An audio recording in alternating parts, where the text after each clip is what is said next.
All right, folks, let's talk about gravitational field strength. So you can watch this and the electrical field strength videos in whichever order you prefer. I don't really care. Um, these formulas are very similar.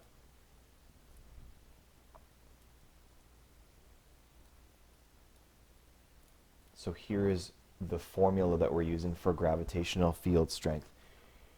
One thing to keep in mind is that, okay, we said electrical fields only care about electrical charges, but gravitational fields, they care about anything that's got mass. So in other words, anything that is made out of matter, stuff.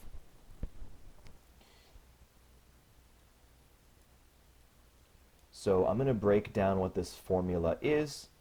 So this is the field strength.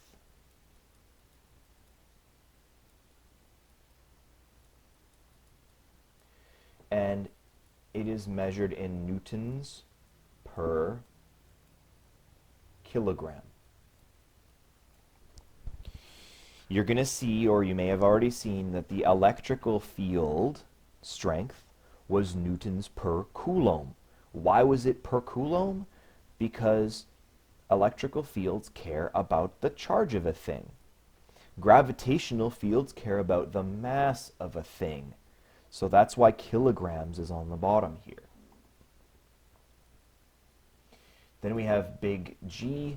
This is the gravitational constant, and the gravitational constant is a number that's going to look scary, but it's really not. 6.67 times 10 to the minus 11. And now we're going to get something that looks a lot like the constant for electricity, or Coulomb's constant, but instead of it having coulombs in it, it'll have kilograms in it. Again, the reason why: gravity doesn't care about coulombs. All it cares about is kilograms, mass. So the units for this are Newton meters squared per kilogram squared. So this is another, what we call a constant.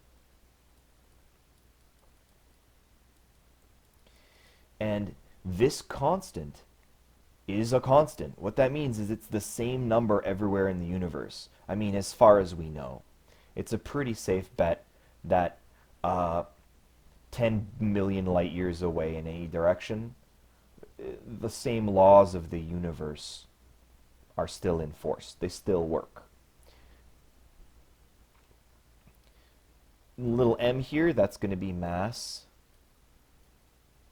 in kilograms. And r squared is distance from field squared, just like we saw with electricity.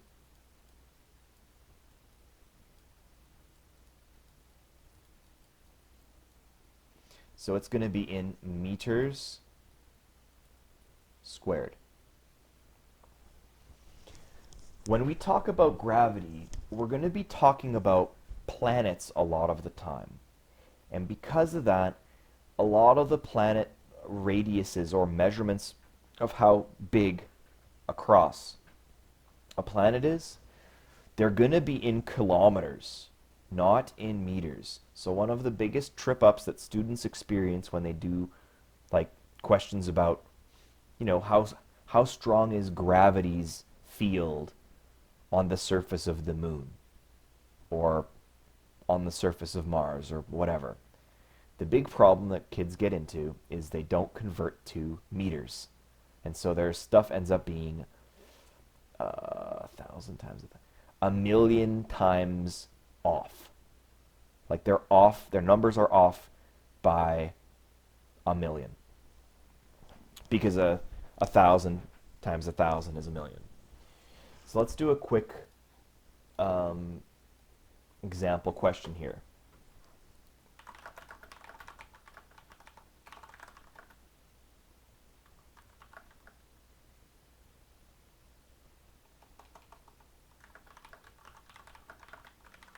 So we'll start with a planet.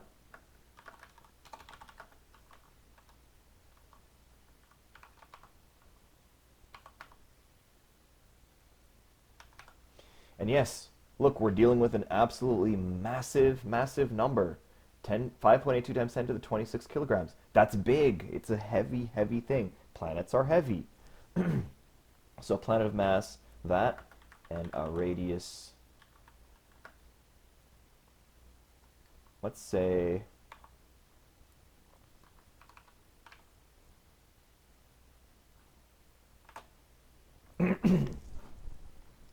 so what is the field strength on the surface of a planet? And the planet has a mass of this and a radius of that. So let's go in and crunch the numbers. So big G is always the same. It ain't changing. So I'm just going to write it down. You don't have to write down big G every time, but know that it applies to gravitational fields, and it never changes. Newton meters squared per kilogram squared. Beautiful. All right, my next number is my mass. The mass of this planet is a big boy, so 5.82 times 10 to the 26 kilograms. And now my radius is 3,600 kilometers. I'm going to multiply that by 1,000 right away to get my meters. Then I'm going to square that. So we have 36,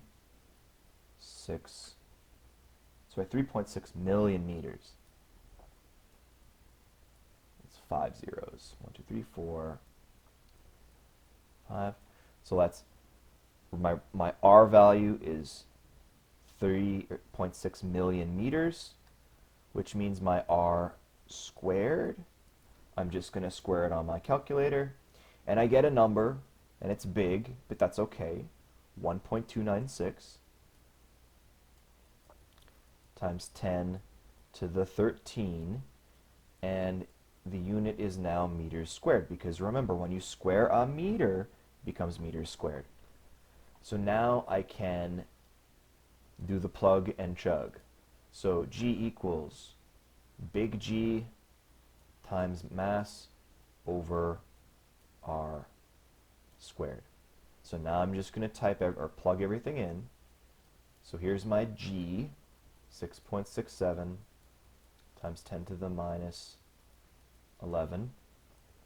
And that's in Newton meter squared over kilogram squared. There's my G. Now I got to put my M in. So M is going to be up top. It's going to be 5.82 times 10 to the 26 kgs.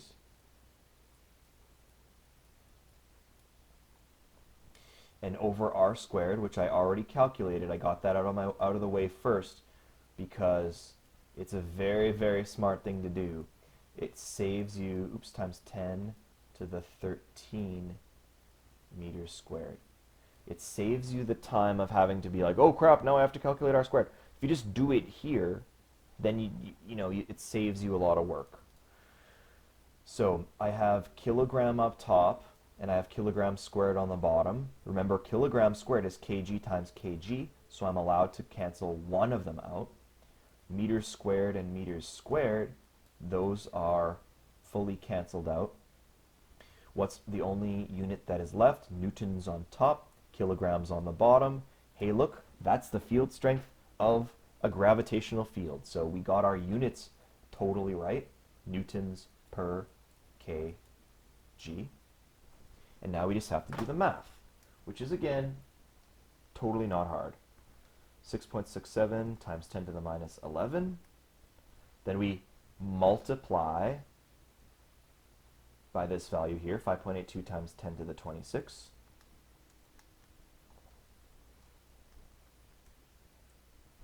Oops, I made a mistake.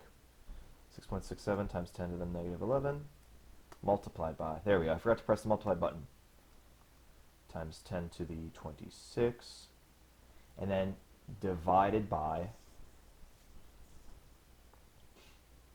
1.296 times 10 to the 13. One thing, when you are dividing by a number that has an exponent, put this in brackets in your calculator. I'll do an example on the calculator and I'll record the calculator screen for you, because what ends up happening a lot is students don't put brackets around this in their calculator, and it ends up giving them some crazy number. Times 10 to the 13.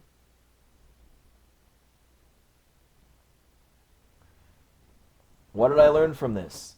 I learned that this is a very bad planet to live on, because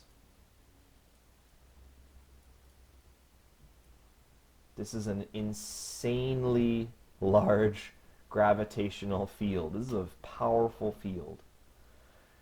So I only have 3 significant digits, so I'm going to have to say, let's see, 1, 2, 3, 2.99 rounds up to 3, so this is 3.00, 1, 2, 3 times 10 to the 3 newtons per kilogram. Earth's is this, 9.81 newtons per kilogram. You may remember it in a different set of units.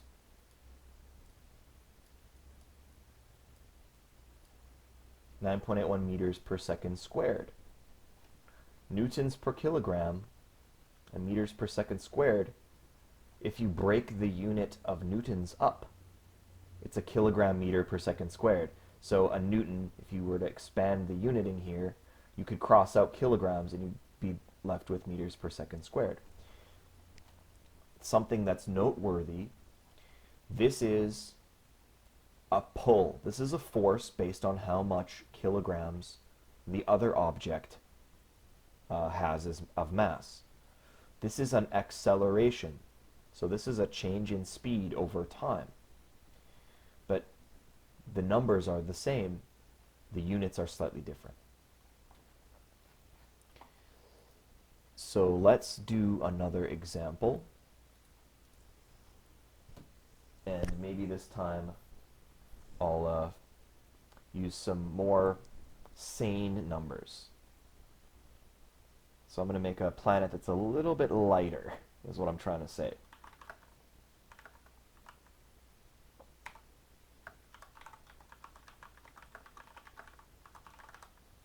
What is the gravitational field strength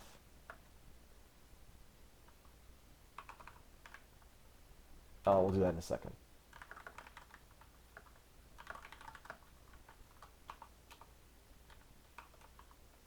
(1.76 times 10 to the 24?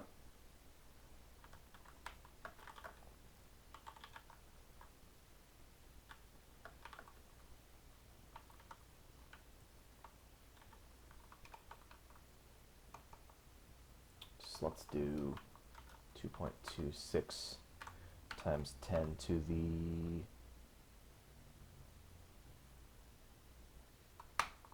3 meters. All right, so we go through the question just like we did before. So we always have G, and I'm going to write it down. Oops, I'm going to write it down incorrectly apparently. 6.67 times 10 to the minus 11 Newton meters squared per kilograms squared. Then I have my mass of the planet, 1.76 times 10 to the 24 kilograms. And then my radius, I gave it to you in meters, which is 2.26 times 10 to the 3 meters. We'll do r squared just by squaring that value. So 2.26 times 10 to the 3. Square that, and we get, I'm going to write this down just as a number. It's 5,107,600, and that's now in meters squared. So gravitational field strength, little g. Remember, little g on Earth, 9.81. But little g for other places depends on the size and mass of the planet or the object that we're talking about. So in this case, it's a planet. So g equals g times m over r squared. So here goes g, 6.67 times 10 to the minus 11, and that has units of Newton meter squared divided by kilograms squared. And we'll bracket that guy up. Now we are going to put the mass of the planet, which was 1.76 times 10 to the 24 kilograms. And then r squared, which is, again, the radius squared, so 5,107, 600 meters squared.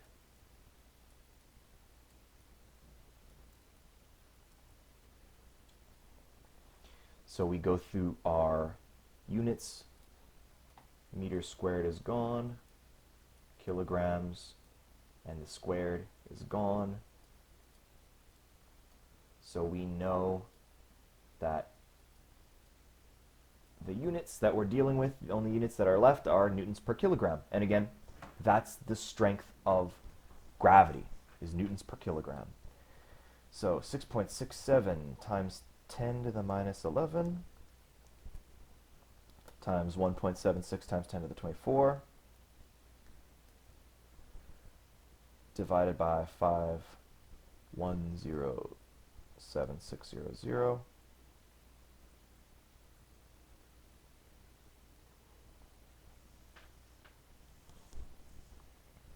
I think I may have made a mistake because this planet has an even bigger gravitational field than that of the previous planet. And I think I know exactly why.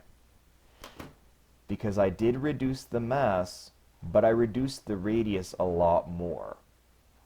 So this is okay. This is not very realistic. We get a very large number, 229,837,9. So we have to turn this into significant digits and in scientific notation. So we only have 3 sig digs. So I look at 229, it turns into 230, so 2.30. Then I walk the decimal from where I put it in my answer all the way to where it lives. 1, 2, 3, 4, 5, 6.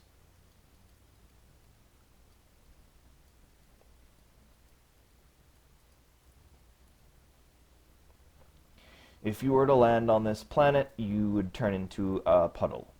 The gravity is so strong, it would just smush you flat. So this isn't a very realistic type of situation. Remember, Earth is only 9.81. This is 2.3 million. So it's about 200,000 times, 230,000 times the gravity of Earth. So that would turn you just into a pancake. You'd be very smooshed. So one last type of question. We're going to include in this question another mass. The mass of, like, maybe a spaceship or an astronaut or somebody standing on the surface of a planet.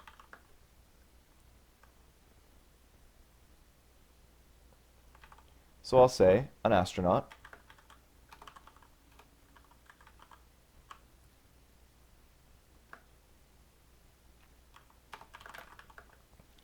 Let's say that this astronaut has a mass of 150 kilograms. Yes, that's like 370 pounds, 380 pounds. This is an astronaut in their spacesuit. In 3 to 400 pounds, so around 150 kilograms, that's a realistic-ish kind of weight or mass. Mass is how much matter you're made out of, measured in kilograms. Weight is how much gravity pulls on you in newtons. So I'm going to differentiate mass and weight. So an astronaut of mass 150 kilograms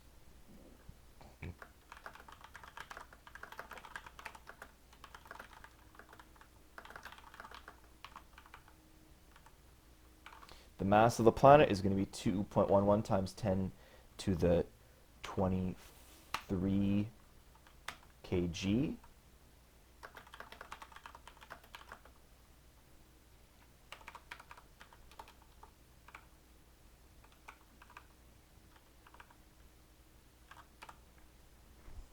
And a radius of 4,100 kilometers. Actually, let's put that down to 3,100 kilometers. And I'm going to bump this mass up to 24. It's hard to do these in your brain, but I think this will work really well. So the question is going to be, how much force does the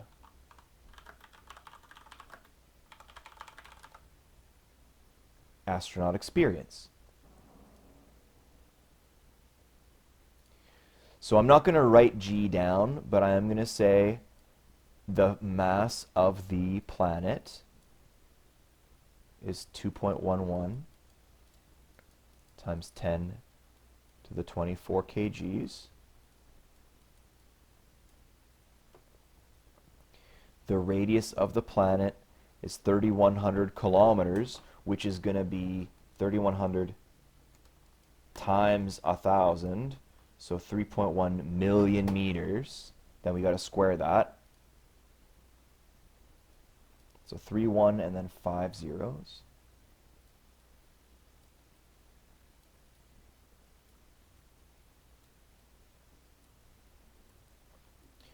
Which means r squared is going to be 9.61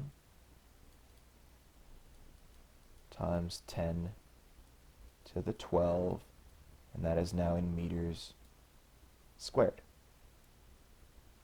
So first we're talking about the planet. After that, we will deal with the mass of the astronaut and what is happening to Mr. or Mrs. or whatever, the astronaut. So let's do Gm over r squared. So field strength of gravity is G times m over r squared. So G is 6.67 times 10 to the minus 11. And remember, that's in Newton meters squared per kilogram squared.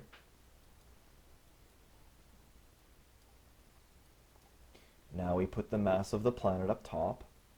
So 2.11 times 10 to the 24 kilograms.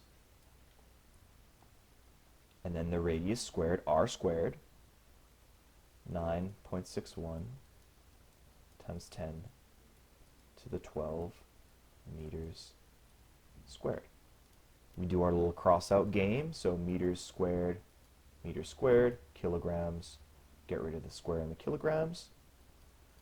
We know that our gravitational field strength is going to be newtons per kilogram. Now we just do the math.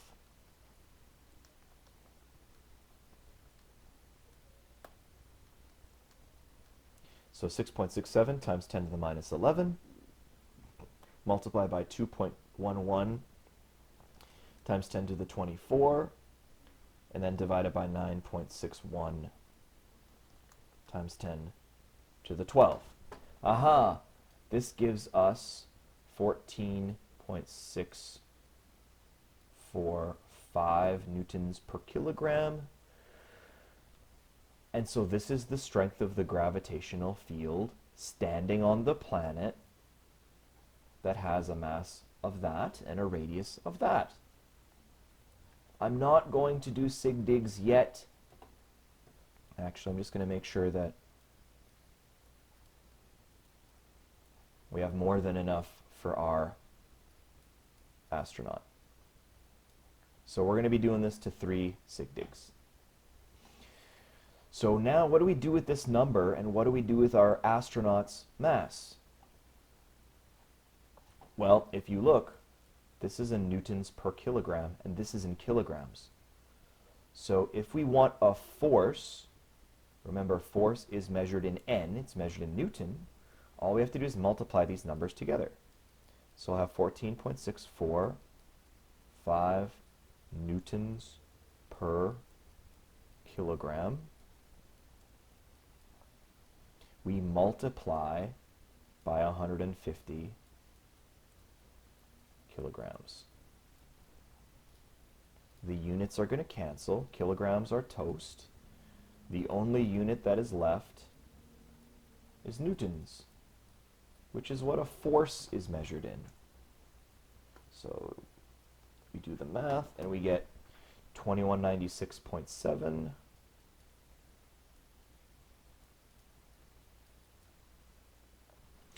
And we have 3 sig digs, so I'm going to do my count of 3 sig digs.